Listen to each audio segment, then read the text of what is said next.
Hey, what's up, guys? Welcome back. It's Friday, January 9th, 2015. I'm Jeremy talking about what you can do today to make tomorrow better. And man, it feels good to be home, sitting in my normal seat. I know it's a little boring, tired of looking at this. I know it was a little fun to have different backdrops, and especially with aerials every night, but this is a lot easier. But life isn't always supposed to be easy. And so I'm going to give a message that might not be as easy, but I just feel compelled to. It's kind of just on my mind today. Today's tip: get to know God.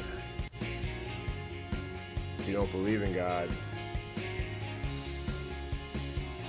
try to look for more reasons why there is a God than isn't. Because it's real easy to not believe in something unless you can just see it with your eyes, feel it, taste it, touch it.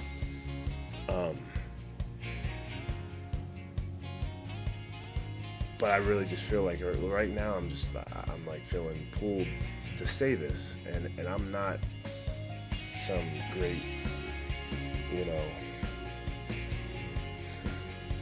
perfect Christian or anything.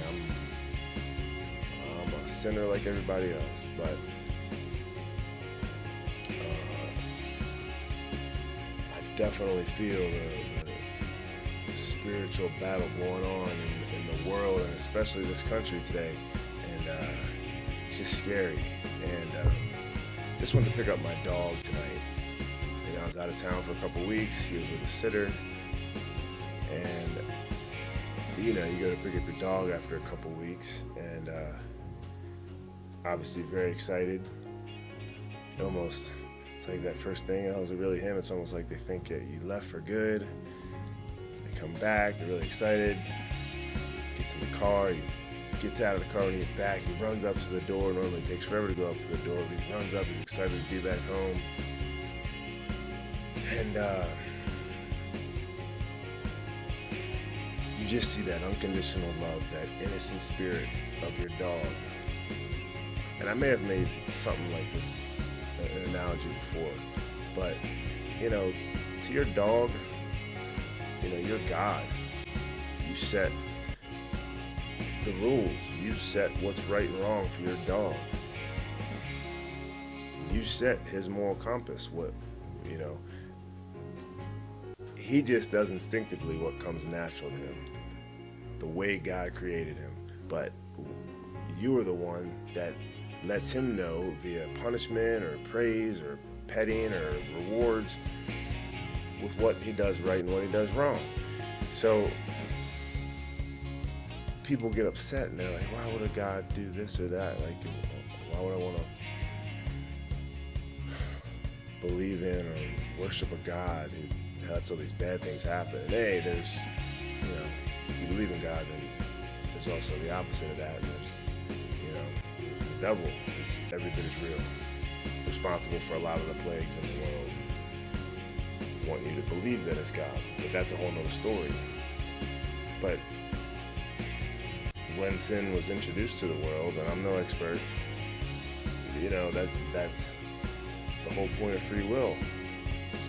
We're going to go back to Adam and Eve and the apple and the serpent, the devil, blah, blah, blah. But one of the things that got me thinking was just like, you can punish your dog, and it may be for something he doesn't even deserve it, but he's going to love you the same no matter what. And it's like, that's what God expects of his people. Yeah, bad things will happen, but you still have to, that can't turn you away from me. Just like your dog would never turn away from you. I've had this sitting on this desk here. I showed it briefly in one episode, but not many people saw it.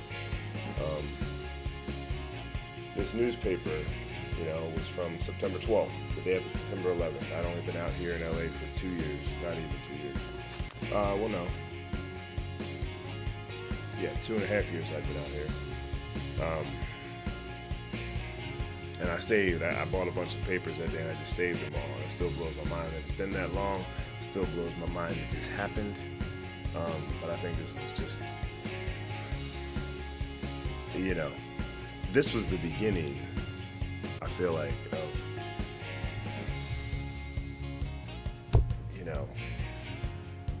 God's call for this country to, turn itself around spiritually. And I know even some friends I won't name out, but we're talking about a lot of religious stuff and, what they should and shouldn't be doing. And as time has come and gone, most of them slid right back into the same comfortable lifestyles and everything else. And it's like that wake-up call went unheeded. It came and went, kind of virtually in one ear out the other after time. And we're back on the slippery slope. And I just having these thoughts in my head today, and I'm sitting here and I'm like looking at this, and beyond, obviously you got all the fire, but then you got these headlines, a day of fire and fear. I mean, for all the talk of hell being a pit of fire, and all the fear that dominates the headlines, it's always bad stuff going on. There's so much fear that's just propagated and furthered, and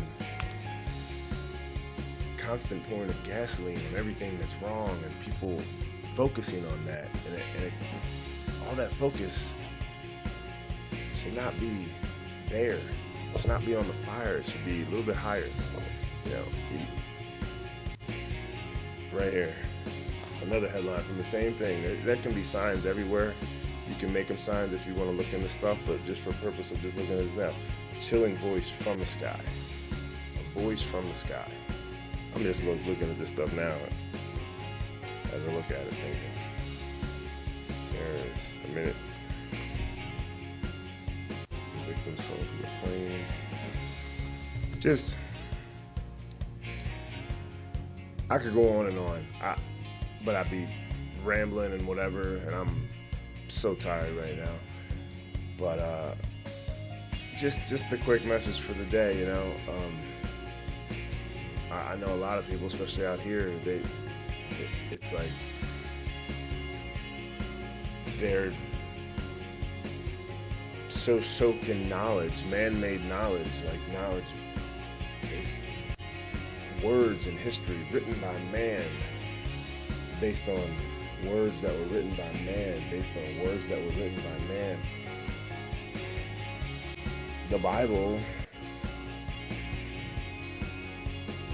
and again, and I say I'm searching all this myself, like researching all this stuff and trying to read the Bible. Don't as much as I'd like, but there's so much information out there. But where does it all come from? I do feel like it's withstood the test of thousands of years. There may be some rantings and some chapters that may go off a bit, and that people may, there may be some inconsistencies or contradictions in the Bible, but I think when you really look, if you really dissect the word, and it can be so confusing, it's really not. It's really all there. God's word. But so much literature and knowledge and books that were written by man, and it's like, matter of fact, I just remember my mom sent me a link to an article on God and dinosaurs that I'm going to try to read as soon as I finish this before bed. Always been fascinated by dinosaurs. I used to pray to God before I really knew about how important this was or wasn't, that he let me go see the dinosaurs one day, before or after I died, maybe in heaven. But yeah, it's just, if you're basing everything on the accumulation of knowledge that man has built and recorded from the beginning of time as we know it, since it's been recorded, then it's almost like you only believe like the magician once the trick is over. It's like when a magician does a magic trick, you know that there's a trick to it. I don't know if this will make sense or not. It's coming to me on the fly. But you know there's a trick to it. You know he's doing it somehow. You know he's not really doing magic. At least you figure not. But you're still in all of it, and you're still like, wow. And I've seen some pretty sick tricks. Now that I think about it, I did a party a couple weeks ago where there was a magician doing some stuff. I mean, I'm almost like, wow, like this dude could be possessed with some magic powers, but you figure like there's got to be a trick or something. And if I didn't see it, somebody told me the stuff he was doing, I wouldn't believe it. Or I'd figure there was a trick or there was a catch to it, or he's having help or something. But it's like, it goes back to what I talked about before in faith. I'm not giving that answer enough service right now, but I don't want to get this too carried on. Maybe we can talk about it again. We'll see if I'm, when I get the impulse or feeling to have like a heavy discussion like this, we'll do it again. Maybe, we'll see. But like I said, I don't know. I just felt like a push to say that today. So maybe it was for a certain reason, for a certain somebody to hear. I don't know. But yeah, just get to know God. And if you don't, at least smile and have faith in something. And think about how great life would be if there was a God and you did believe in him. If he came down on here, on earth, and walked with us. All right, think about that. Get a good night's sleep. It's Friday. Weekend's ahead. Big weekend. Big game Saturday. Go Ravens. I'll see you tomorrow.